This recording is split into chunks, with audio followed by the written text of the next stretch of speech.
Poster तो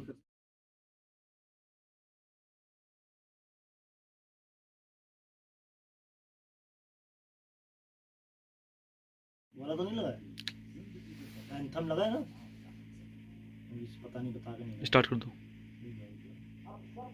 add अच्छा add है। चेक कर लो, तुरंत ऐड चल रहा है देखो।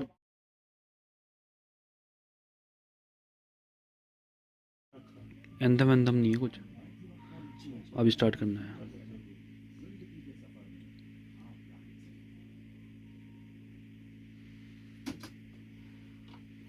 नाइन्टी 1.2 NIVH रेडून सुन रहे हैं आप। जिंदगी के सफर में आपका हम सफर, और ये समय होता है पैरा स्पोर्ट्स का, यानी कि वो खबरें जो हमें जरूरी है कम्युनिटी तक पहुंचाने की और आप लोगों तक पहुंचाने के लिए। हमारे साथ हैं expert Narendra Singh Nayal sir. Narendra sir, सबसे पहले फिर से स्वागत है एक और एपिसोड में। थैंक यू अर्जन के, थैंक यू वेरी मच। तो आज हम सबसे पहले खबरों पे चलते हैं, क्योंकि आज एक और स्पेशल खबर हम लोग के लिए फुटबॉल से आई है। बिल्कुल, बसंत पंचमी का दिन है और आज उसके साथ एक बहुत बड़ी न्यूज आई है। इंतजार था हमें उस लिस्ट का, मैंने आपको जैसे कि पहले भी बताया था। और आज IBFF ने, इंडियन ब्लाइंड फुटबॉल फेडरेशन ने वुमेन्स की नेशनल ट्रायल्स के लिए लिस्ट रिलीज की है। और आपको बता दूं अंकित, उसमें सबसे ज्यादा खिलाड़ी, 5 खिलाड़ी, महिला खिलाड़ी शामिल हैं उत्तराखंड की। शेफाली रावत जो कि अभी कैप्टन भी है इंडिया की, आपको पता है इंटरनेशनल है, और साथ ही उसके साथ हैं शीतल जो कि उसकी पार्टनर हैं, और उसके बाद तनुजा है और अक्षरा राणा है, ये हैं। और सबसे बड़ी बात और जो सबसे खुशी एज ए कोच मुझे खुशी महसूस हुई, वो है इस बार स्मिता रावत का एंटर होना, उसको नेशनल कैंप के लिए बुलाना, क्योंकि वो एज ए गोलकीपर साइटेड है। आपको पता है ब्लाइंड फुटबॉल में गोलकीपर साइटेड होता है, और उसका सिलेक्शन पहली बार इस बार नेशनल ट्रायल्स के लिए उसको बुलाया गया। तो ये एक बहुत बड़ी खुशखबरी है, क्योंकि बाकी जो 4 लोग हैं वो पहले से ही इंटरनेशनल एक्सपोजर है उनके पास, वो खेल रहे हैं। बट स्मिता रावत का लिस्ट में नाम आना एक बहुत बड़ी खुशखबरी है।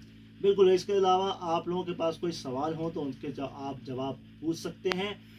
सवाल देने के लिए आपको हमारा व्हाट्सएप नंबर, या तो आप टेक्स्ट मैसेज करिए या वॉइस मैसेज करिए। नंबर है 7579278159। एंड इसके अलावा यूट्यूब की जो फैमिली है वो भी अपने सवाल कमेंट बॉक्स में छोड़ सकती है। ये जो खिलाड़ियों के नाम बताए ना, इनको भी हम लाने की कोशिश करेंगे, लेकिन उसके लिए आपको पहले चैनल सब्सक्राइब करना है, खुद के सवाल पूछने हैं, क्यूरियोसिटी बढ़ानी है एंड अवेयरनेस फैलानी है, तब हम खिलाड़ियों को भी लाना शुरू करेंगे। सर, कल हमने ड्रिबलिंग की बात की थी, आज एक नई टेक्निक टैकल, क्योंकि मैंने बड़ा देखा है, हम लोगों ने तो बहुत सारे टैकल्स देखे हैं साइटेड फुटबॉल में। तो ब्लाइंड फुटबॉल में कितना डिफरेंट और कितना डिफिकल्ट होता है टैकल करना? देखिए अंकित, टैकल एक ऐसी टेक्निक है, टेक्निकल कहूँगा मैं, या स्किल है, जहाँ पर आपको अपनी स्ट्रेंथ, इंड्योरेंस और साथ में अपनी पावर, उसको सबको यूज करना पड़ता है विद स्किल, और स्किल भी इन कॉम्बिनेशन विद बॉल, है ना। बॉल के साथ में, मान लीजिए बॉल मेरे पास है, मैं आपको एक टैकल बताता हूँ जो कि सबसे आगे है, उसको हम फेक देना बोलते हैं। यानी कि जब फेक करते हैं बॉडी को, राइट को मूव करते हैं, लेकिन बॉल लेफ्ट से लेके निकल लेते हैं हम। ये आपने साइटेड में भी सुना होगा बहुत, है ना। तो उसमें क्या होता है कि बॉल को आपने लेफ्ट को जब मूव करेंगे तो उसमें बॉल में साउंड है, आपको पता है, ब्लाइंड फुटबॉल की बात कर रहे हैं हम लोग, उस टैकल की बात कर रहे हैं। तो उसमें आप जब बॉडी को लेके जाते हैं तो आपका बॉडी बैलेंस बहुत जरूरी है। जब आप में स्ट्रेंथ होगी लोअर बॉडी में, तब आप अपने जो आपका जिसमें बॉल नहीं है उस पैर से अपनी बॉडी को स्टेबल कर सकते हैं। तो तीसरा, आपकी अपर बॉडी में अगर स्ट्रेंथ है तभी आप शोल्डर से ब्लॉक कर सकते हैं किसको, अपोनेंट को।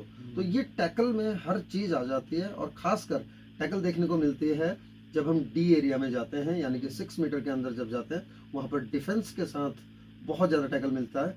और जो हमारा एक तरफ से जो स्ट्राइकर आएगा, वो डिफेंस के साथ उसको बहुत ज़्यादा टैकलिंग वहाँ पर करनी पड़ती है। और उसमें आपको स्ट्रेंथ चाहिए, एंड्योरेंस चाहिए। एंड्योरेंस इसलिए भी चाहिए क्योंकि टैकल हो सकता है पता नहीं देर का हो, कितनी देर भी लग सकती है उसमें। और उसके बाद अगर आप में एंड्योरेंस नहीं है, स्पीड तो है बट एंड्योरेंस नहीं है, और थोड़ी देर अगर आपको रोक दिया, फिर आप बॉल को रिट्रीव नहीं कर सकते दोबारा।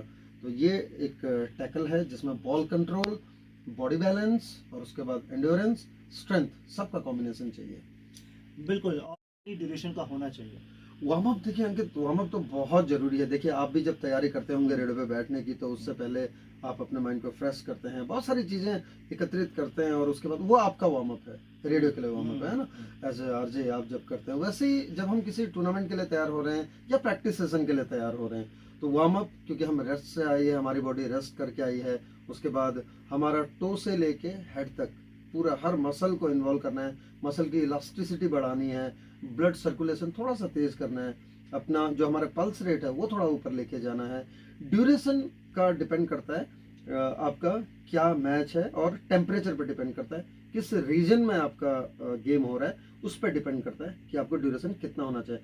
नॉर्मली ऐसा माना जाता है कि 15 to 20 मिनट्स का वार्म अप, अगर आप कोई इंटेंसिव सेशन के लिए जा रहे हैं तो इतना वार्म अप बहुत ज़रूरी है, क्योंकि तब आपकी मसल्स एक तैयार हो पाते हैं, उनकी इलास्टिसिटी आ पाती है। वार्म अप का एक तरीका आपको बता देता हूँ कि जब भी आप शुरू करते हैं या तो टॉप टू बॉटम कीजिए, यानी कि हेड से शुरू करके आप टो तक करेंगे, या फिर टो से शुरू करके हेड तक जाना है, ये जरूर ध्यान रखना है। बिल्कुल। और जैसा कि हम बता रहे हैं, हमारी टीमें अनाउंस हो रखी हैं और पोस्टर तो